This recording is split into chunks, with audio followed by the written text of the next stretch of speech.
सपने सजते हैं। बनाओ एक ऐसा घर जो उन्हें हमेशा अटूट रखे। एसीसी सीमेंट, सदा अटूट रहो।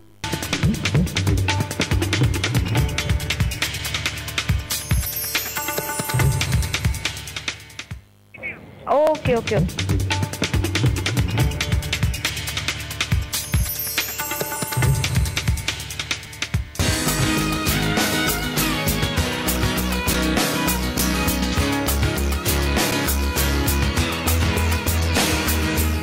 बनारस एक, लेकिन इसके नाम अनेक, इसकी उपाधियां उससे भी ज्यादा अनेक। और इन अनेक उपाधियों में से एक उपाधि है सर्व शिक्षा राजधानी की, यानी बनारस को कहा जाता है राजधानी है हर तरह की शिक्षा की। इसीलिए शायद यहाँ पांडित्य की पढ़ाई होती है, संगीत की शिक्षा दी जाती है, हायर तिब्बतियन स्टडीज का इंस्टीट्यूट है, संस्कृत का महाविद्यालय है, साथ ही में BHU और काशी विद्यापीठ जैसे ऐसे संस्थान हैं जिन्होंने बरसों से शिक्षा का स्तंभ अपने आप को साबित किया है। और हम इसी नगरी में हैं, काशी विद्यापीठ के कैंपस में खड़े हैं।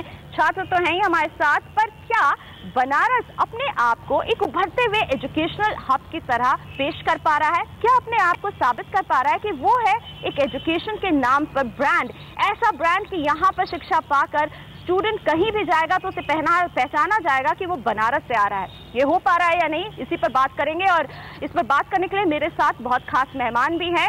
मेरे साथ हैं पृथ्वीश नाग जी, कुलपति हैं काशी विद्यापीठ के, साथ में दीपक मधोक, सनबीम चेन से कई स्कूल्स हैं इनके और कॉलेज भी यहाँ पर हैं, और हैं प्रोफेसर राम मोहन पाठक जो है डीन महामन्ना मदन मोहन मालवीय हिंदी पत्रकारिता संस्थान के।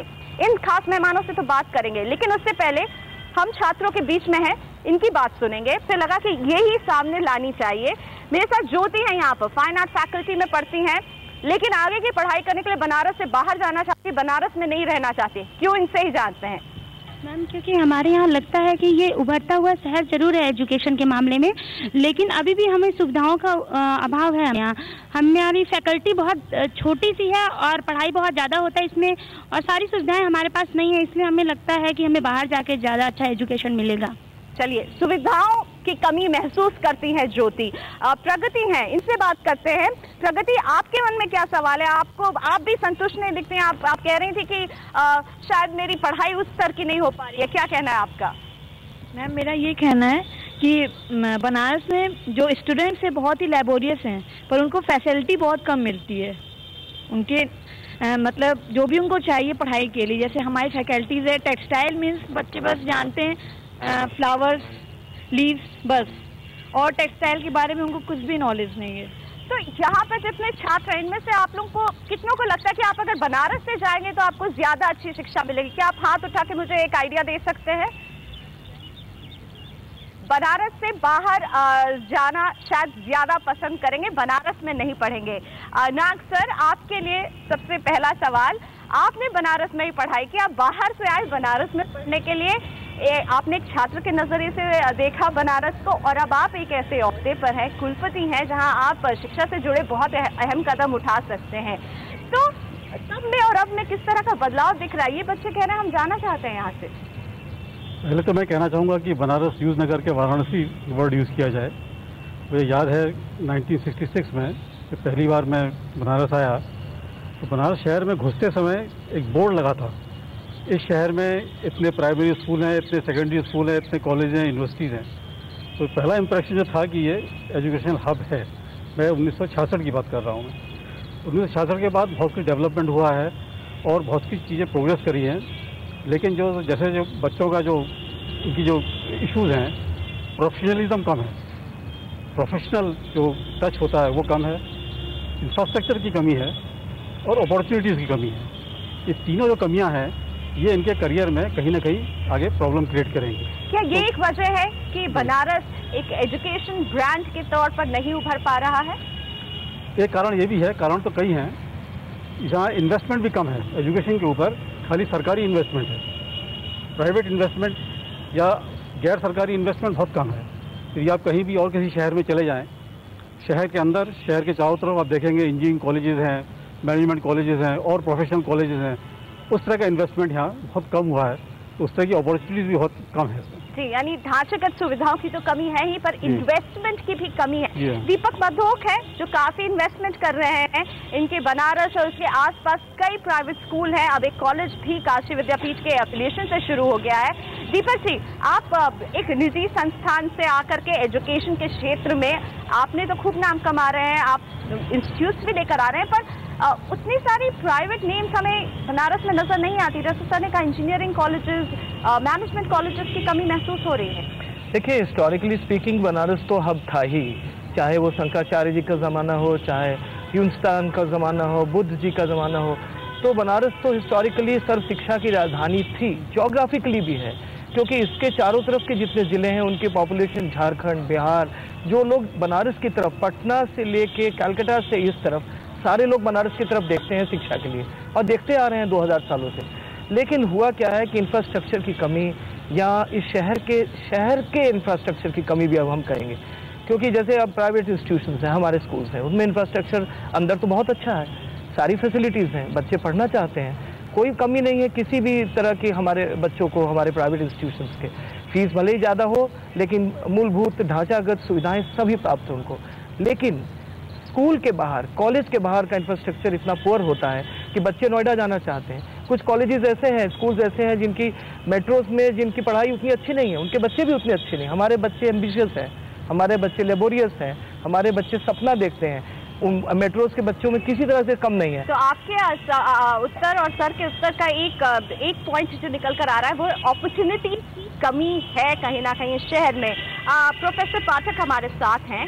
सर, आपसे जानना चाहूँगे, आप जर्नलिज्म की पढ़ाई करवाते हैं अपने स्टूडेंट्स को, और आपके स्टूडेंट्स जब जाते होंगे बाहर, क्योंकि अपॉर्चुनिटी कमी है जैसा कि हमारे दो और विद्वान कह रहे हैं, तो जब वो बाहर जाते हैं तो वो जो सीख कर जाते हैं, क्या अपने आप को दिल्ली, मुंबई, कोलकाता, चेन्नई से आने वाले छात्रों से समकक्ष पाते हैं? काशी स्कूल ऑफ जर्नलिज्म का किसी ज़माने में बहुत नाम था। काशी स्कूल ऑफ जर्नलिज्म या इंदौर स्कूल ऑफ जर्नलिज्म, ये हिंदी पत्रकारिता में तो खास करके छाया हुआ था।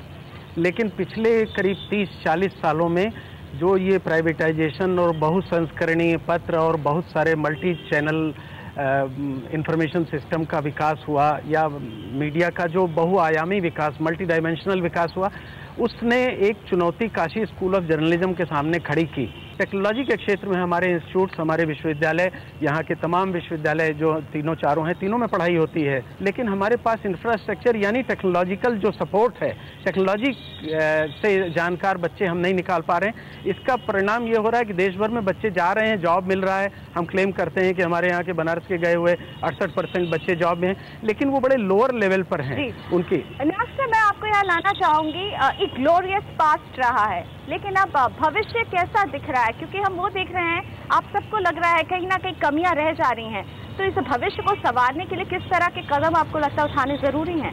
स्पेशलाइज इंस्टीट्यूशंस हैं। एक तो यूनिवर्सिटी फ्रेम में स्पेशलाइज इंस्टीट्यूशन हो सकते हैं, दूसरे यूनिवर्सिटी के बाहर के भी स्पेशलाइज इंस्टीट्यूशन हो सकते हैं। मिनिस्ट्री एचआरडी या उत्तर प्रदेश गवर्नमेंट के एफिलिएशन से बहुत कुछ हो सकता है। जैसे आप दिल्ली में चले जाइए या बॉम्बे में चले जाइए, किसी भी बहुत ही वेग टॉपिक के ऊपर आपको इंस्टीट्यूशन मिल जाएंगे जो कि यहाँ नहीं है। तो इस तरह के स्पेशलाइज इंस्टीट्यूशंस की जो भरमार है, उसमें इन लोगों की अपॉर्चुनिटीज बहुत ज़्यादा हो सकती है, अपने को स्पेशलाइज कर सकते हैं। राइट, तो स्पेशलाइज इंस्टीट्यूशन खुलेंगे तो इन्हें भी आगे बढ़ के आगे सोचने का मौका मिलेगा, सोचने का और एक्सपीरियंस का भी। ये मतलब अभी तो वो उनके इमेजिनेशन में नहीं है कि इस तरह के इंस्टीट्यूशन हो सकते हैं, तो वो इमेजिनेशन वगैरह उनको। और आप पे यानी बहुत बड़ा दारोमदार है अब। जी हाँ। मधोक जी, आपको क्या लगता है, कहाँ क्या करने की जरूरत है? किसी भी टियर 2 सिटीज का दिन आ गया है। Let me tell you, metros के बच्चे और हमारे बच्चों में जो डिफरेंसेस हैं वो खत्म हो रहे हैं। हमारे बच्चे एम्बिशियस भी हैं लेबोरियस भी हैं, थोड़ी सी उनको इंफ्रास्ट्रक्चर, अगर जो बात है कि साहब हमें अच्छा नहीं है, तो बाहर का इंफ्रास्ट्रक्चर तो हम इम्प्रूव नहीं कर सकते। शहर की सड़कों को तो मैं नोएडा जैसी नहीं बना सकता। अगर आप उसके लिए जाना चाहते हो नोएडा तो यू कैन गो अहेड। आप मणिपाल की तरह मैं ग्रीन नहीं कर सकता, अगर उसके लिए जाना चाहते हो go ahead. But school education में बनारस इज नॉट बिहाइंड, और हम जिस क्षेत्र को रिप्रेजेंट करते हैं उसमें टीचर्स की थोड़ी कमी हो सकती है कि बाहर की टीचर्स, अच्छे टीचर्स बनारस में आना चाहिए। लेकिन मधुक सर, आपके बच्चों में कोई कमी नहीं है, आपके शिक्षा संस्थानों में कोई कमी नहीं है, लेकिन फिर भी अपॉर्चुनिटीज इन्हें अपने ही शहर में नहीं मिल रही है, बाहर जाना पड़ रहा है अपॉर्चुनिटीज की तलाश। देखिए, हायर एजुकेशन में ये बात कह सकते हैं आप, लेकिन जहाँ तक स्कूल एजुकेशन की बात है, जिसको मैं रिप्रेजेंट कर रहा हूँ, उसमें पूरे पूर्वांचल की बात कर रहा हूँ। वहाँ बाहर जाने की आवश्यकता धीरे धीरे कम हो रही है। कुछ लोग देहरादून जाते थे, कुछ मसूरी जाते थे।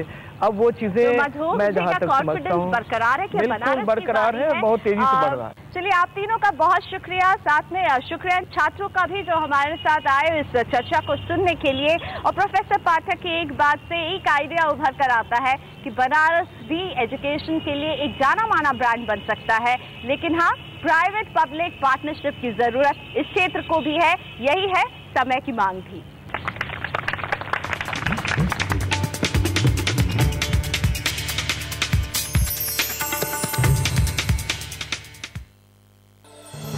प्रस्तुत करता है Vinayak, changing the skyline of Varanasi. Associate partner JBL, partnership for progress. साबाई। हाँ मैम साहब। संजू, संजू, संजू। मुसीबतें बता के नहीं आती संजू। इसलिए मैक्स न्यूयॉर्क लाइफ के लाइफ इंश्योरेंस प्लान्स लाइफ में रहे हमेशा तैयार। नेशनल वॉल पेंटिंग के फाइनल मुकाबले में लकी, पप्पू और छुटकाऊ ने हिस्सा लिया। जहां लकी ने चौक मिट्टी, पप्पू ने पीओपी, वहीं छुटकाऊ ने जेके वॉल पुट्टी का बेस बनाया और कम पेंट का इस्तेमाल करते हुए दीवार को सबसे स्मूथ और खूबसूरत फिनिश दिया और ये प्रतियोगिता जीत। व्हाइट सीमेंट वाली JK wall putty is the best. सीलन से भी पपड़ी का कोई चांस नहीं होता, दीवारें बोल उठेंगी।